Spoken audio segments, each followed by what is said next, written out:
O raio-x da soja.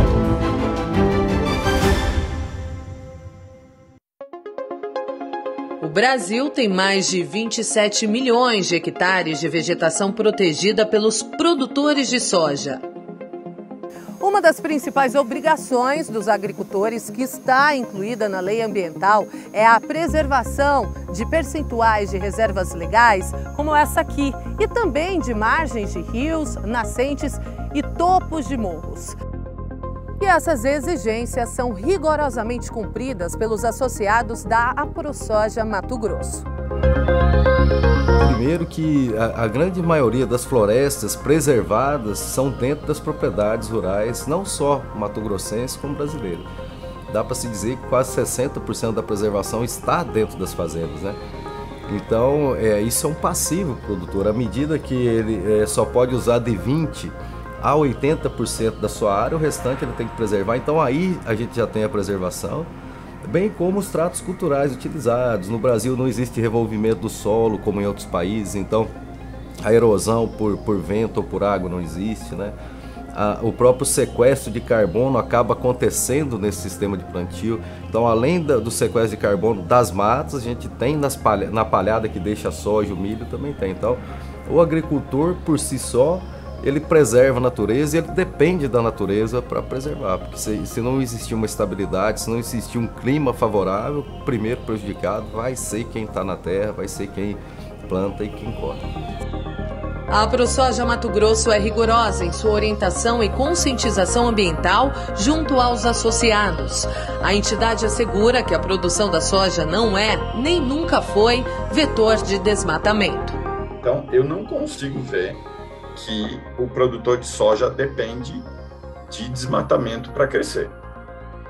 Em casos específicos, onde, por exemplo, você tem direito de desmatar legalmente, cumprindo as exigências do código, tudo bem, é outra conversa, mas esse é um caso a caso. Mas pensando como setor, a soja brasileira está congelada, não pode crescer em termos de produtividade por conta do código. Discordo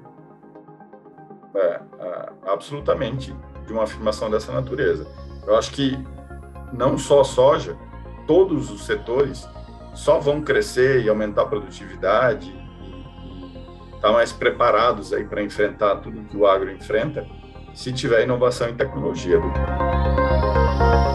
O estado de Mato Grosso é atualmente o maior produtor de grãos no Brasil, soja e milho principalmente, e também algodão.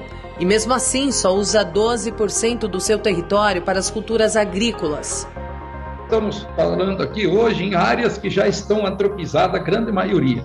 Ou seja, tem uma pecuária em cima. Pela legislação, por exemplo, nas áreas de cerrado, você pode usar aí fora da Amazônia até 80% delas, que é o caso do Mato Piba, praticamente o modo geral, com exceção do Tocantins e uma pequena parte do Maranhão, né?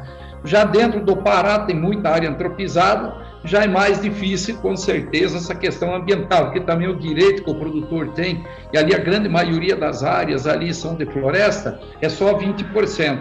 Mas esses números que eu te passei, mesmo Mato Grosso hoje, você dobrando a área de produção, que estamos aí próximo a 11 milhões, nós temos 20 e poucos milhões de hectares que se usa para pecuária. Nas nossas contas, nosso levantamento, o Mato Grosso tem aí 13, 14 milhões, 12, 13 milhões, que são aptos a fazer agricultura em cima dessas áreas de pecuária. Então, você vai consorciar, você vai fazer integração lavoura-pecuária, você consegue manter a mesma pecuária ou até aumentar, utilizando menos espaço e cedendo esse espaço para a agricultura.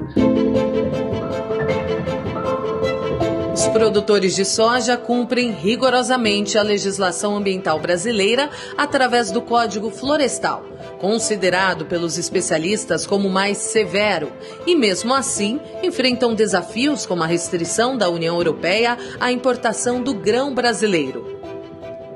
A AproSoja Mato Grosso acredita que as medidas europeias merecem ser revistas. O código é a lei ambiental mais robusta, ambiciosa, quando a gente fala da relação meio ambiente dentro da porteira, né? Eu entendo que sim, as exigências que o código faz em relação à conservação de APP e de reserva legal, com os limites de 20%, 35% e 80% de APP, 80% a 50%, dependendo da região amazônica, é absolutamente ambicioso, certo? Você pegar lá em certo lugar da Amazônia só pode usar 20% da sua área. Eu concordo que é super ambicioso.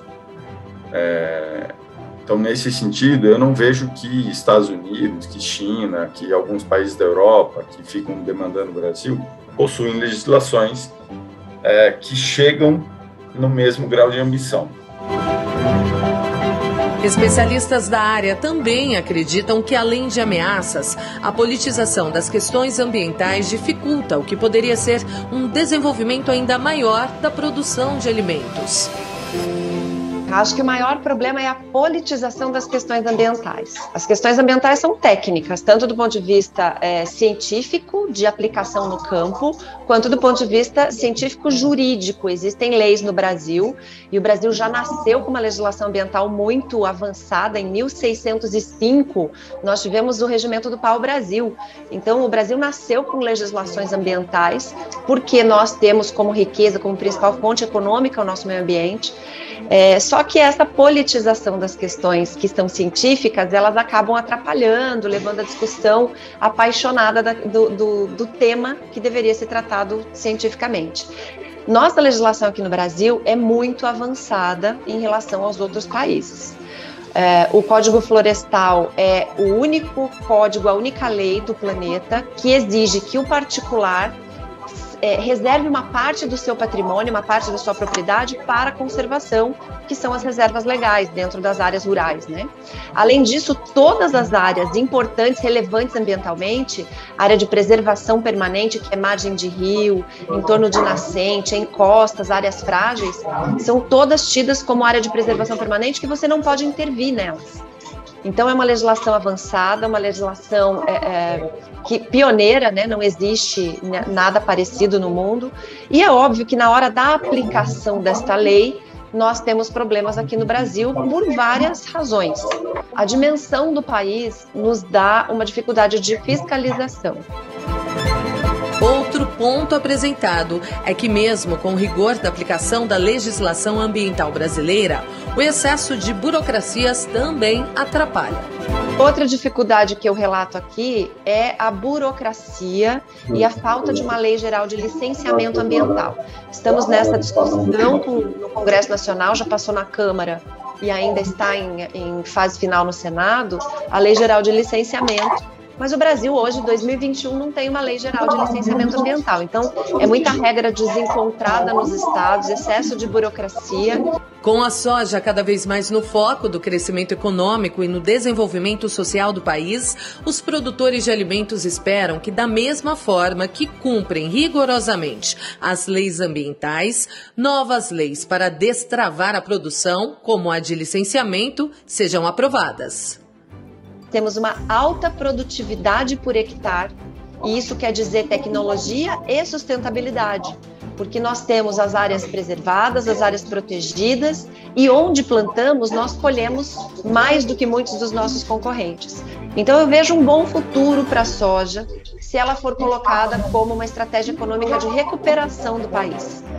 É um produto sustentável, é um produto eficiente, é um produto que sim, não tem por que não estar na Amazônia, desde que obedeça as regras. Temos Código Florestal, temos leis de licenciamento dos estados por enquanto. Eu espero que haja uma lei geral de licenciamento para que nós possamos ter essa uniformidade, mas eu vejo a soja como uma grande chave para que a gente destrave a nossa porta aí da recuperação econômica depois dessa crise.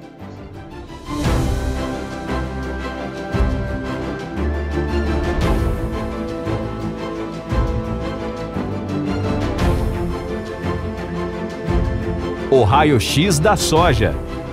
Oferecimento AproSoja Mato Grosso. E no último episódio da websérie O Raio-X da Soja, vamos projetar o futuro. Quais as perspectivas e os próximos passos para a soja brasileira que se projeta no mundo?